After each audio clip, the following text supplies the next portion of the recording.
Bonsoir, la France est fière ce soir. Elle a le plus grand musée du monde, le Grand Louvre, visité aujourd'hui par François Mitterrand, Édouard Balladur et Gérard Dalmas. Nous suivrons les trois guides. La France a honte ce soir. Elle a la plus mauvaise équipe de football du monde ou le plus mauvais entraîneur. Notre invité Luis Fernandez, qui nous avait offert d'autres émotions dans les années 80, tirera les enseignements de cette terrible défaite contre la Bulgarie. Mais auparavant, arrêt sur image avec Alain Escoubet. On n'est pourtant pas maso. L'inimaginable, c'est en haut et à droite qu'il se passe. 44 minutes et 55 secondes, encore 5 secondes et c'est le bonheur, encore 5 secondes et c'est le désastre.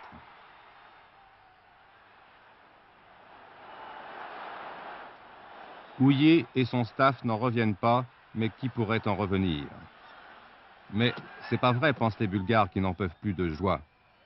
Mais c'est pas vrai, pensent Deschamps qui n'en peut plus de douleur.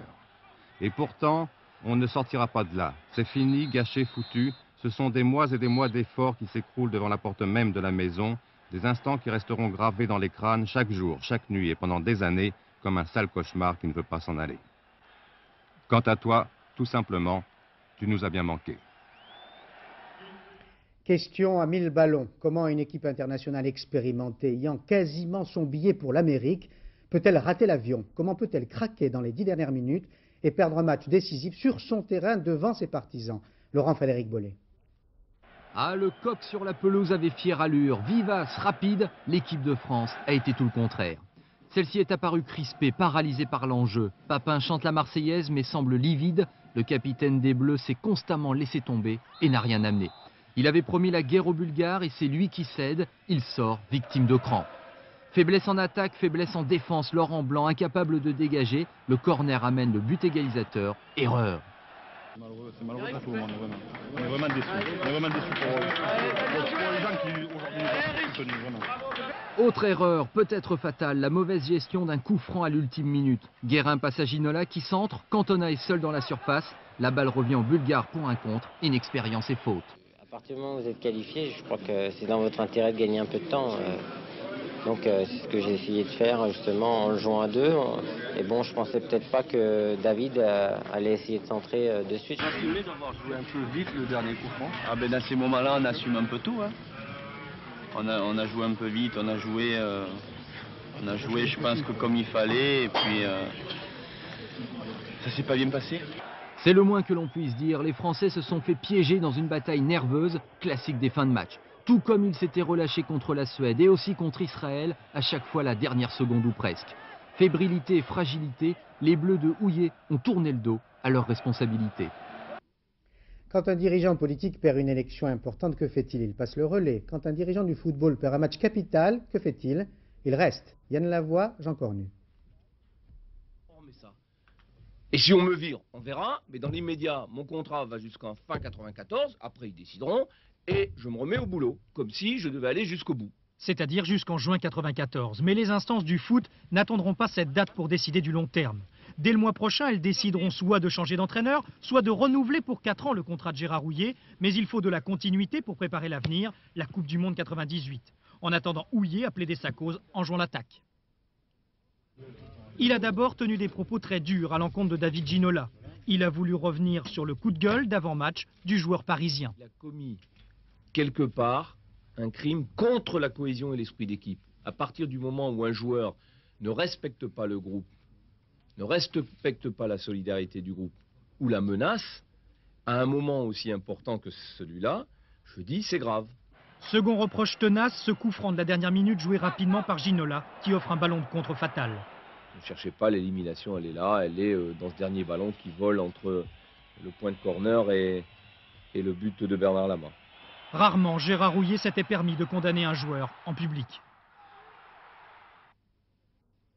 Le complot, c'est lui qui en serait la victime. Dans la coulisse du petit monde du foot, il sent, et à juste titre, qu'il agace, qu'il a perdu tout crédit. Je sens très bien qu'il y a une pression très forte de gens derrière, depuis un certain temps.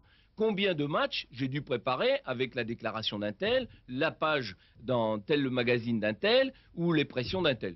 Et Platini ne serait pas son seul détracteur. Des ennemis, sans l'avouer, Houillet s'en connaît aussi parmi les membres influents du Variété Club de France. Le coq ne chantera donc pas en Amérique, c'est dur pour l'orgueil national, mais aussi pour le portefeuille. Thierry Clopeau, Christophe Duchiron, Roger Motte. Ce but de la 90e minute, c'est une désillusion pour l'équipe de France, mais c'est aussi de gros soucis pour l'argentier du football français, Jean-Claude Darmon. C'est vrai aussi que sur le plan économique, il y a des conséquences. Quelles conséquences?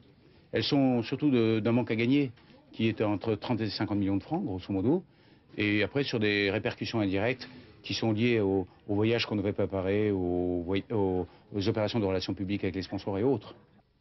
En fait, cette élimination, c'est une perte sèche pour les clubs français qui risquent une désaffection du public et même une diminution du nombre de licenciés. Casse-tête également pour les chaînes de télévision. Pas d'équipe de France au mondial aux États-Unis égale moins de téléspectateurs, donc moins de rentrées publicitaires, mais tout n'est pas perdu.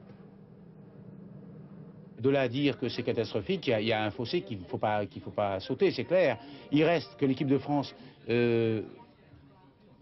dans peu de temps en vérité, va se remettre en cause, qu'il y a des matchs amicaux de prévus, des tas de compétitions, et notamment le tirage au sort de l'Euro 96 qui va avoir lieu. Je suis convaincu que cette équipe va se reprendre.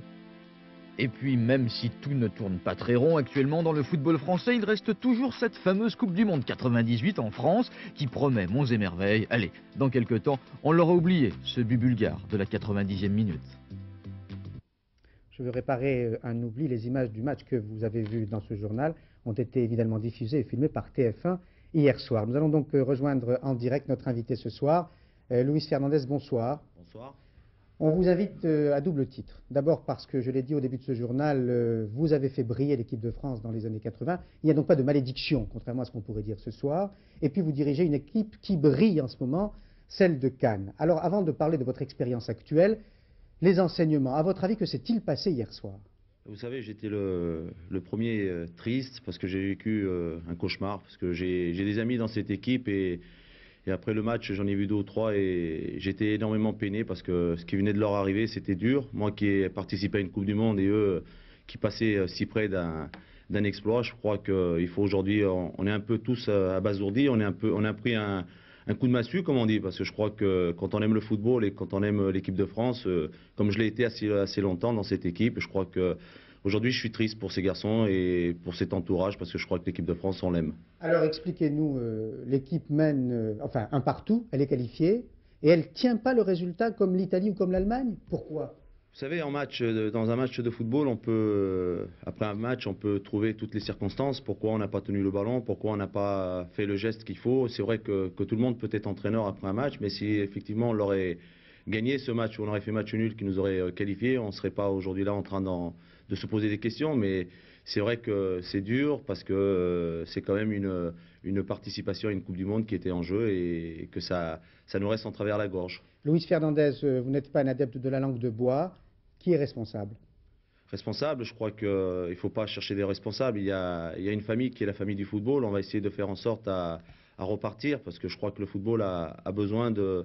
C'est tellement populaire, on aime tellement ce jeu, ce sport, que je crois qu'aujourd'hui il faudrait qu'il y ait une grande notion qui devrait venir à travers les lèvres, c'est de se resserrer les coudes, c'est de repartir ensemble, c'est de faire ensemble à ce que l'équipe de France retrouve une certaine confiance, une certaine sérénité, que l'on reparte et qu'on essaye de recréer ce qu'on a créé, que l'équipe de France, même si elle a loupé ses 2 derniers matchs, puisse retrouver une certaine hargne, une certaine combativité, et puis ça repartira. Alors vous dites vous savez qu'il y a une rumeur qui court à Paris, que m'a rapporté Alain Escoubet.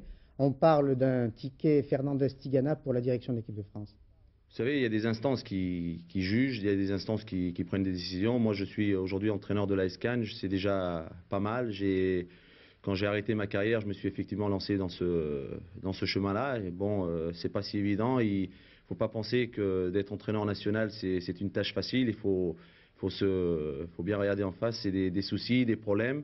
Maintenant, vous savez, l'ancienne génération, quand on nous a demandé de prendre nos responsabilités, d'aller sur le terrain, de faire nos preuves, moi, je suis un jeune entraîneur, à moi de continuer, à moi d'aller de l'avant. Et puis, si un jour l'occasion, l'opportunité se présente, eh ben on réfléchira bien et puis on verra. Ça veut dire que si on vous le propose, vous acceptez? Pour l'instant, c'est pas l'ordre du jour. Je crois qu'il y a des gens qui décident, il y a des gens qui prennent des décisions. Il faut les laisser. Il y a Gérard Houllier qui a été confirmé dans ses fonctions. Vous savez, on peut toujours trouver des choses à dire, mais il ne faut pas montrer du doigt Gérard Rouillet. Il faut en faire en sorte à ce que ce soit une responsabilité commune. Je crois que tout le monde est dans le même bateau. Chez nous, il y a une notion qui est très importante, c'est la notion de famille du football. Il faut la préserver. Il faut être, au contraire, il faut être solidaire et c'est ça qui fera la force du football français. Merci Luis Fernandez pour ce témoignage en direct de Nice. Un hommage tout de même à l'homme qui méritait l'Amérique, Éric Cantona, l'auteur du seul but français hier. À défaut de le voir jouer là-bas, vous pourrez le lire. Un rêve modeste et fou, c'est le titre du livre qu'il publie chez Robert Laffont.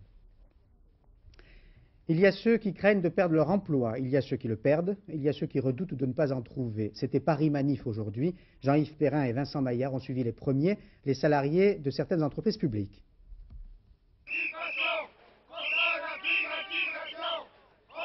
Faute de grands leaders syndicaux, ce sont les toques blanches d'Air France Hôtellerie, toujours en grève, qui ont ouvert le cortège.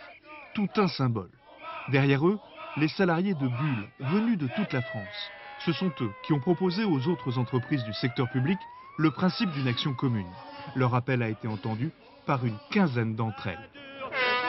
Le fait que les salariés de toutes les boîtes, au-delà de leurs divergences, puissent se mettre d'accord sur un minimum qui est non au licenciement, pour l'emploi, l'argent public doit servir à créer des emplois et non à en supprimer, et bien pour nous, c'est un grand succès. D'autres sont plus prudents sur la portée de cette manifestation. Même si on est ici 10 ou 15 000, c'est pas pour autant que l'État va changer sa politique. Il va falloir que ça recommence, il va falloir qu'il y en ait d'autres, il va falloir que ça s'élargisse, il va falloir que les problèmes de l'emploi soient pris à bras le corps par l'État, par les décideurs de ce pays, et ne pas laisser, comme ça a été le cas, effectivement les entreprises traiter comme bon leur semble le problème de l'emploi. Malgré tout, leur mouvement a été pris au sérieux. Une délégation a été reçue à Matignon. Éric Monnier et Jean-François Chevet ont suivi, eux, les employés de l'entreprise privée Chausson.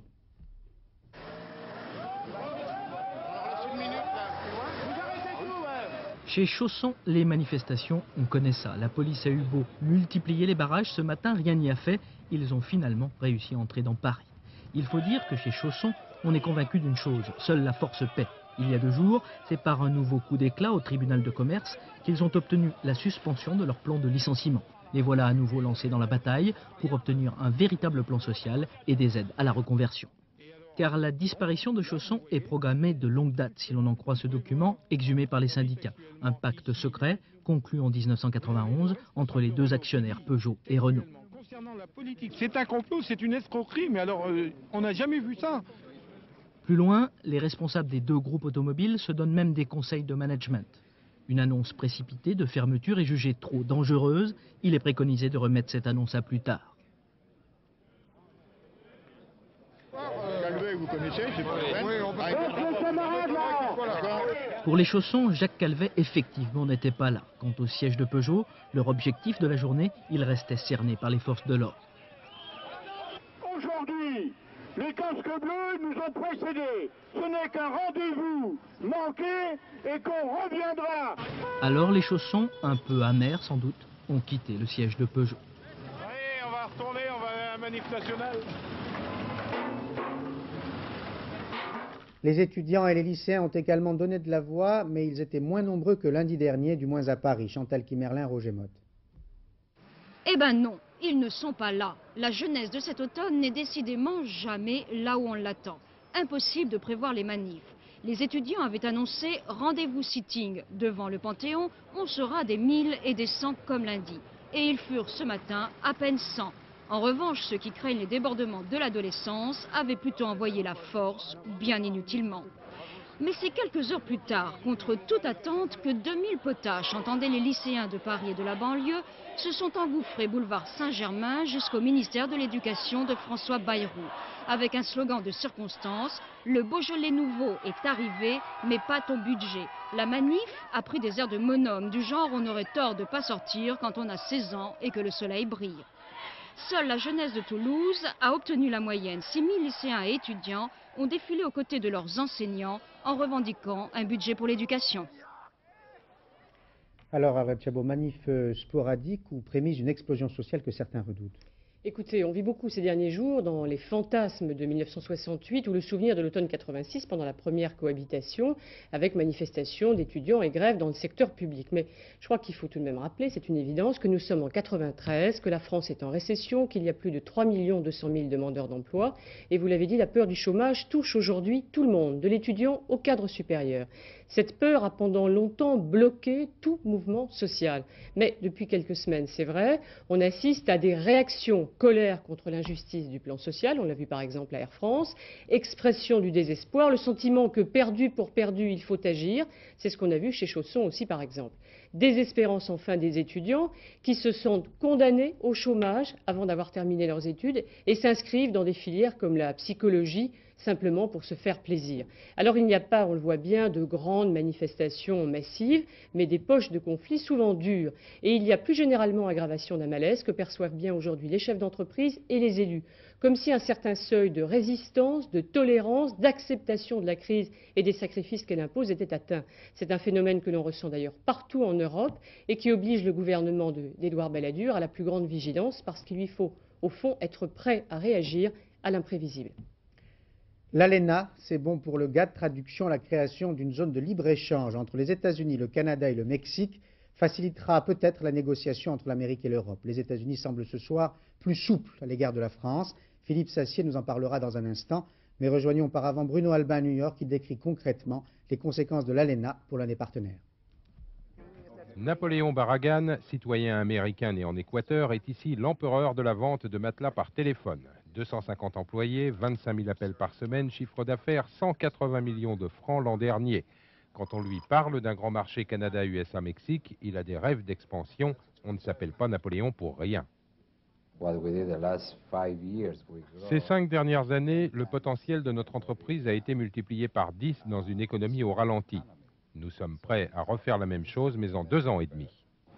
Napoléon Barragan croit tellement aux avantages de l'accord de libre-échange entre les États-Unis, le Canada et le Mexique qu'il vient de publier une lettre ouverte à Bill Clinton dans le New York Times. Un super credo de libéralisme et d'optimisme s'appuyant sur une conviction, la compétitivité de son pays. Hier, il a attendu toute la journée le résultat du débat parlementaire et accueilli avec enthousiasme ce vote qui porte le marché ouvert aux entreprises américaines à 370 millions de consommateurs.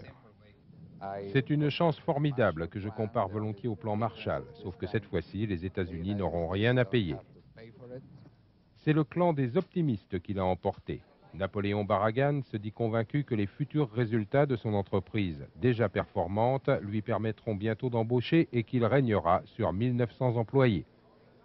Comme on fait son lit, on se couche. L'empereur de la matelasserie a dû bien dormir, les adversaires de ce traité un peu moins bien.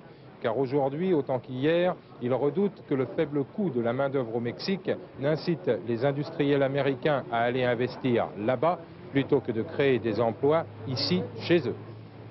Philippe Sassier, les dirigeants politiques français sont satisfaits ce soir. Ils ont des raisons de l'être? Écoutez, qu'est-ce qui va se passer? On va voir. Il y a d'abord une version rose. Bill Clinton, raffermi par le vote sur l'ALENA, adopte un esprit de compromis. Les Américains se décoincent. C'est le vœu formulé à Paris. Version noire. Bien, pour gagner la bataille de l'ALENA, Bill Clinton a fait quand même pas mal de promesses. Il a donné beaucoup de gages au lobby protectionniste. Et du coup, les Américains seraient plus féroces sur le GATT. Enfin, version politique, en janvier, il va y avoir une session de l'OTAN, une réunion très importante à Bruxelles. Pour se rapprocher de la France à cette occasion, bien, Bill Clinton pourrait donner un coup de main à Paris sur le GATT. On verra ce qui l'emportera. Vous avez dit que va-t-il se passer? Oui, qu'est-ce qui va se passer? D'abord, il semble que les négociations secrètes entre Paris et Washington n'ont jamais, semble-t-il, cessé. Mais ça va redémarrer maintenant sur les chapeaux de roue. Dès lundi, nouvelle rencontre Cantor-Britton à Washington. Les Américains acceptent de parler de Blair House, ils viennent de l'annoncer, ça ne veut pas dire renégocier, et puis ils vont faire des propositions. Et le 1er décembre prochain, sommet franco-allemand en Allemagne. Rencontre capitale, c'est là probablement que les choses vont se jouer, dit un diplomate en poste à Bruxelles. 6 heures du matin, les policiers français ont surgi dans les appartements de militants kurdes à Paris comme en province. Plus d'une centaine d'entre eux ont été interpellés. L'objet de cette rafle matinale, le maintien de l'ordre public en France. Reportage de Michel Fine, Bernard Rappé, Bruno Giraudot. 7 heures du matin, rue Lafayette à Paris, siège du comité du Kurdistan, l'un des relais en France du PKK, parti des travailleurs kurdes. Les 4 personnes interpellées ici dormaient dans les locaux. L'homme, que l'on voit de dos, a été libéré dans la journée. S'il a refusé de donner son identité, il a accepté de parler au nom du comité. Nous condamnons clairement cette attitude, car cette position prise par la France ou que l'Allemagne ne peut qu'encourager l'État turc à continuer dans sa politique répressive contre les Kurdes. Vive la Kurde, vive la Kurdistan! Sur les 110 personnes interpellées ce matin, 50 devraient être encore en garde à vue demain. Parmi eux, Gultekin Kavak, numéro 1 présumé du PKK en France. Ce soir, les enquêteurs estiment avoir mis à jour la structure clandestine d'une organisation déjà bien implantée. Au cours de leur perquisition, ils ont saisi de la poudre, de l'essence, pouvant servir à fabriquer des cocktails Molotov, d'importantes sommes d'argent. Ailleurs, du matériel servant à faire des faux papiers, mais aussi des livres de comptes qui prouvent que le PKK se livrait en France à un racket des commerçants. Pour célébrer fin novembre l'anniversaire du PKK, les activistes kurdes préparaient une série d'actions. Il devenait urgent, disent les enquêteurs, d'intervenir. La France s'est montrée ferme aujourd'hui, mais elle ne veut pas confondre pour autant le sort des populations kurdes avec le comportement terroriste de certains militants. Patrice Romden. 18 jours de captivité pour ces 4 touristes français. En vacances en Turquie l'été dernier, ils s'aventurent dans l'est du pays. Les militants kurdes du PKK les enlèvent. L'immensité de ces montagnes, sans secret pour les Kurdes, leur servira de prison. Mais le PKK se manifeste aussi sur le sol français. On lui attribue des attentats contre des intérêts turcs. Ici, un cocktail Molotov visait la banque du Bosphore à Paris. Pas de victimes. Autre cible, les consulats de Turquie. Strasbourg, octobre 92, 8 militants armés se rendent après avoir pris une dizaine de personnes en otage. Marseille, juin 93, scénario similaire. Le commando dénonce les massacres de civils commis au Kurdistan. Plus symbolique, août 92, une soixantaine de Kurdes investissent les locaux du ministère de l'Action humanitaire. La police les en déloge manu militari. Parmi les revendications du commando, l'arrêt des ventes d'armes à la Turquie et sans doute aussi un petit peu de publicité. Un homme, un vote, la démocratie prend forme en Afrique du Sud grâce à l'adoption d'une nouvelle constitution. Michel Monponté. Minuit 15, ce jeudi 18 novembre 1993, après 9 heures de débat, 19 semaines de négociations et 3 siècles de domination blanche, M. Prévan Godam, le président de cette séance, donne à l'apartheid le coup de grâce. Les 200 délégués présents viennent de tourner sans ambiguïté ni faiblesse la page la plus sinistre de l'histoire de ce pays, celle bien sûr de l'apartheid. Certes, cette séance n'était que l'aboutissement d'un long processus de transition entamé il y a plus de 2 ans par messieurs De Klerk et Mandela. Mais avec ce vote, c'est la certitude qu'un point de non-retour dans le chemin vers la démocratie a été franchi. Désormais, selon cette nouvelle constitution, chaque Sud-Africain, et ce quelle que soit sa couleur de peau, a les mêmes droits et les mêmes libertés. Et Nelson Mandela, le 27 avril prochain, à 76 ans, votera pour la première fois de sa vie. Pour la première fois, comme tous les Noirs de ce pays. C'est ce droit justement que l'extrême droite sud-africaine aura voulu nier jusqu'au bout. L'extrême droite qui a boycotté tout ce processus et qui est aujourd'hui la grande perdante de ce jour historique.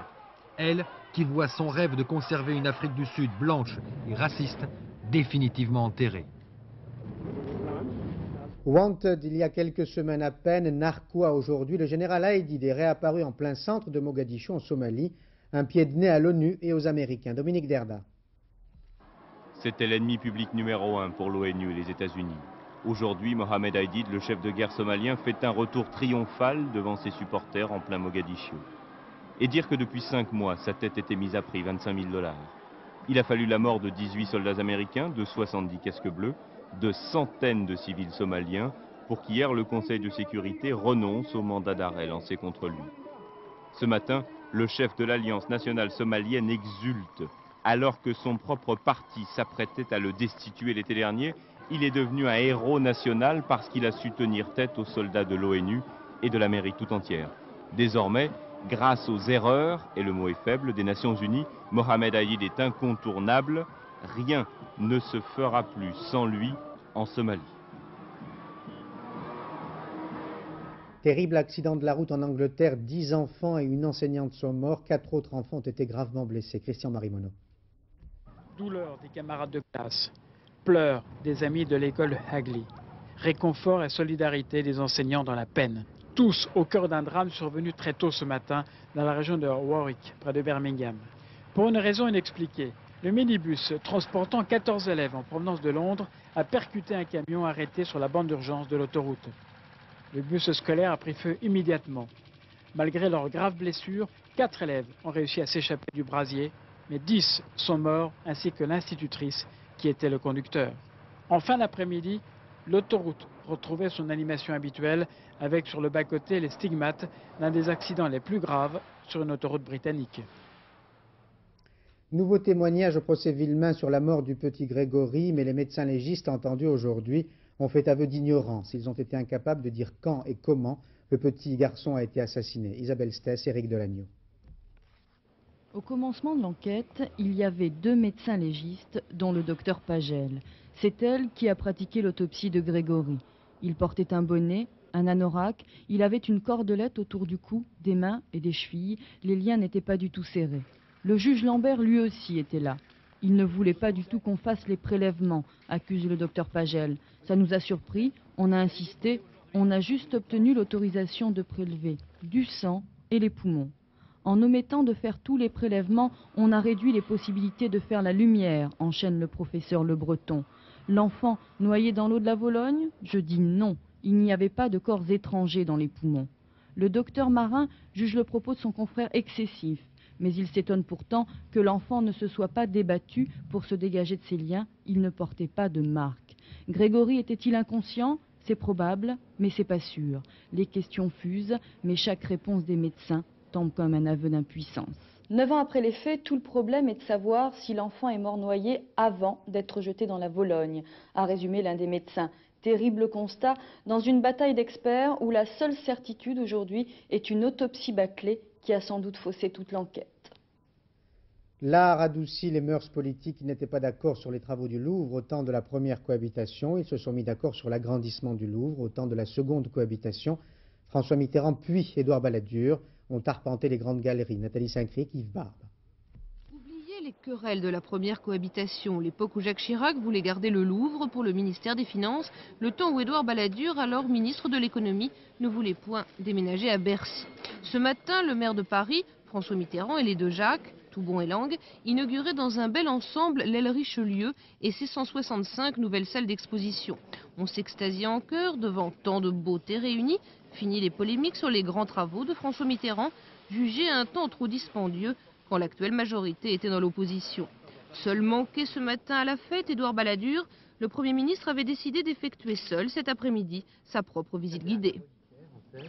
Offert par la reine Jeanne d'Évreux à l'abbaye. Est-ce qu'on l'a pas vu à l'exposition de Charles V?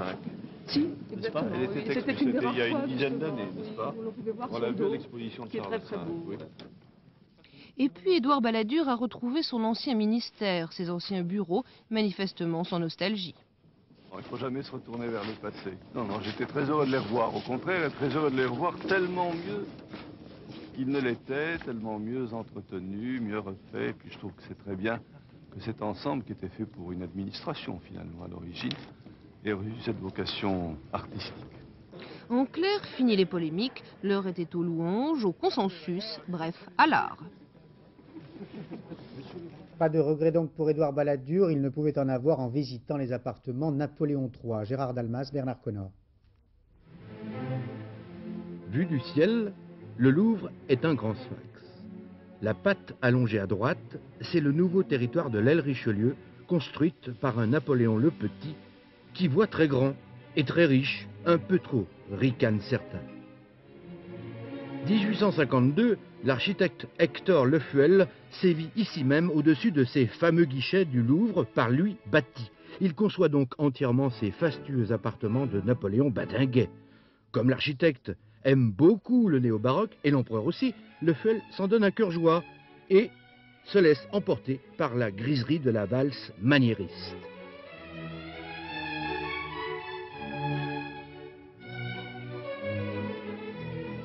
Le seul aménagement de haut luxe Napoléon III qui nous reste, échappé par miracle à l'incendie galopeur des Tuileries 1871, ces appartements parfaits sont conservés in situ dans leur jus. Désormais, le contribuable lambda foule les tapis somptueux de l'ancien ministère des Finances. Et maintenant, on comprend mieux pourquoi M. Balladur a eu de la peine à quitter le lustre de la rue de Rivoli.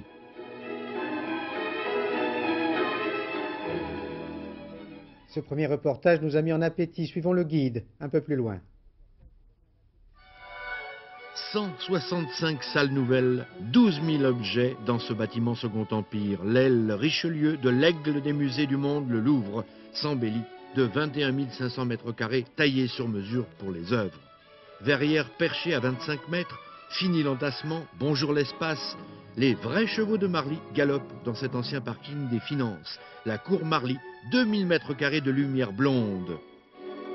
Je crois que la réussite, c'est d'avoir réussi à faire pénétrer, par exemple, ici, le soleil.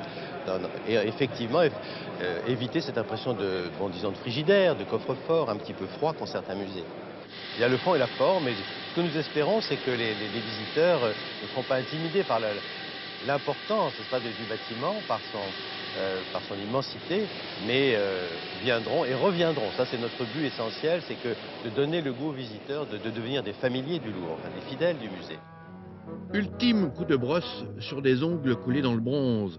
Ces captifs, magnifiques dans le style apparat de Louis XIV, renforçaient la gloire de la statue du roi Soleil, place des Victoires avant la Révolution. Milon de Crotone emménage ses 3,50 m de marbre, chef-d'œuvre du grand sculpteur qui honore de son nom la cour Puget, talon français 17e-19e. Mercure de plomb de l'illustre sculpteur Pigalle qui accepte mal les paillettes tristounettes de son quartier.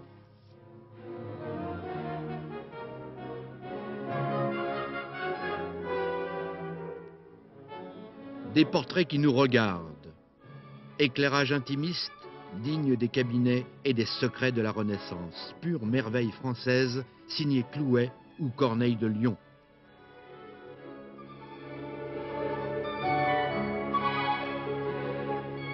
La grosse banquière, surnom irrévérencieux de Marie de Médicis, a commencé les collections du Louvre. Cet éclairage nouveau, le système zénital utilisant au mieux la lumière du jour, aurait plu à la reine qui a demandé à Rubens de retracer sa vie. Saga sur toile, 24 tableaux.